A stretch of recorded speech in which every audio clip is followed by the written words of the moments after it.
Hi, I'm Rhonda Pick, Managing Editor of Pig Health Today. Joining me is Dr. Scott Dee. He is Director of Research at Pipestone Veterinary Services. Thank you for joining us. Thanks for the opportunity. You're a regular on our Pig Health Today news desk. Yeah. We appreciate you spending some time coming back. Thanks. You are presenting some new research at the American Association of Swine Veterinary meeting about feed mitigants. And I know that's been a heavy focus area for you. We visited with you at Lehman a little bit on this, and so let's talk about what you're presenting during AASV and what you're really excited about. I am excited about. I finally finished the doggone project. It's been Milestones, right? It's been a year and a half in the making. Yep. And using, I think, a very robust model of challenge, we've actually evaluated 15 different products. Wow. Some at different inclusion rates, looking at cost. Could we do it cheaper? The good news is, for the most part, mitigation is always better than nothing. So we've always got either feed that's treated with a mitigant, Yep. an additive, versus pigs that are eating feed without Not any mitigation. Both groups are challenged with PRRS, PED, and Seneca. Okay. Yep. And the pigs consume the feed, and we measure the outcome. And it's been pretty neat to see that mitigation is better than doing nothing.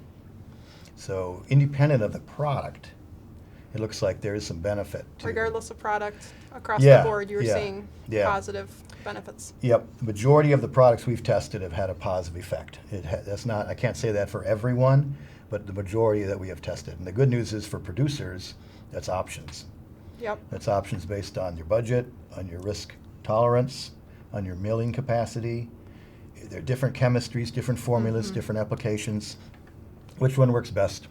You can just go down the list and pick the one you want. And how specifically did you set up your study? Dig a little bit more into the parameters of that. Well, we did it in what we call a biosafety level 2 building, which we built in our research department. It's up by Pipestone.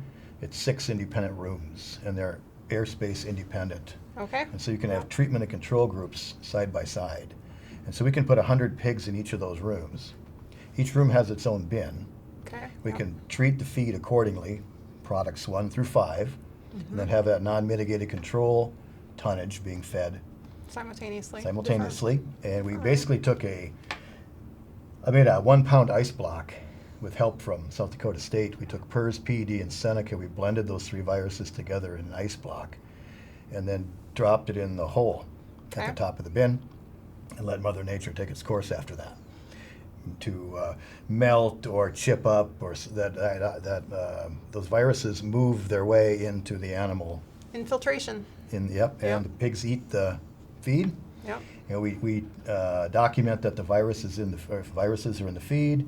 We document the pigs actually contacted the viruses, and then we look at the infection level in the pig, the clinical signs, as well as the growth performance. Do you find any of that virus also appearing in the water or other environmental locations? I probably haven't looked that close, but Okay. clearly there's virus in the pen floors. I mean, these pigs get PEDs, so they have diarrhea that's on the floor. I'm assuming it's in the water too, because it's in their oral cavities. Yeah. And there's also some feed usually in the water bowls too, just from the noses and things. So yeah, I'm sure it's all over the pens. But the good news is with all these products, save for a small percentage, they've all had some benefit to the animal performance. What would be a couple practical outcomes for producers if, as they hear your new research, what advice do you have for them as far as practical application?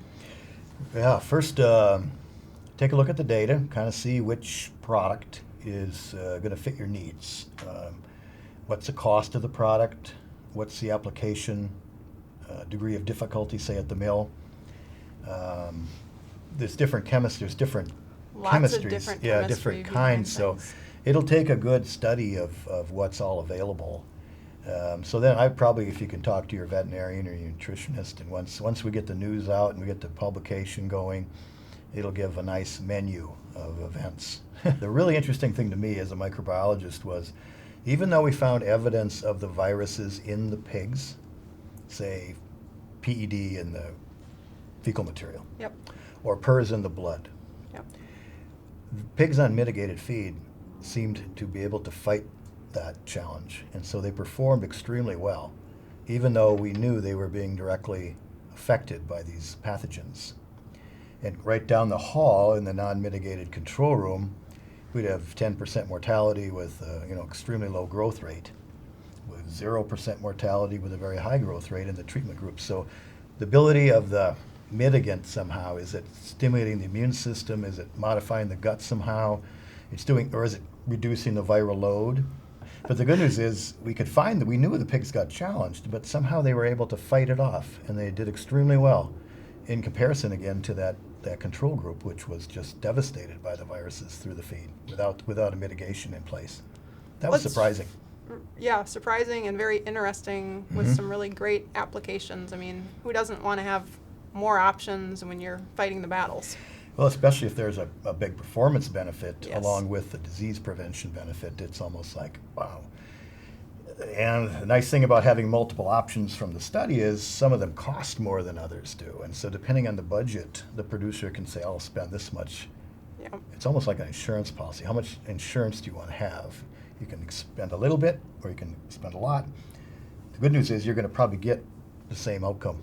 To actually find the viruses in the pigs, but not to see them, having trouble with them clinically or performance-wise, that was really exciting for me. So as you look ahead, what comes next? What are you excited about as you look at future research opportunities? I've got a project right now that I'm trying to demonstrate on a larger scale the ability of viruses to live in feed that we've done at the laboratory level. I'm now taking it out to the real world. I've actually got feed ingredients purposely spiked with PED, Seneca, and PERS in trucks driving around the United States with caps that are vented so they can feel the environments as they pass by. So these viruses will go through 18 states over 21 days and 6,000 miles of driving. Wow. And all over the United States. And we're trying to see whether what we learn in the lab, what we modeled in the lab, where we tried to simulate the changes in temperature and simulate the changes in relative humidity over periods of time, were those data representative of what happens in the real world, so to speak. So it's called a demonstration project. We'll evaluate viability. It's a survival study, so we'll take the feed ingredients and we'll see if the virus is still alive.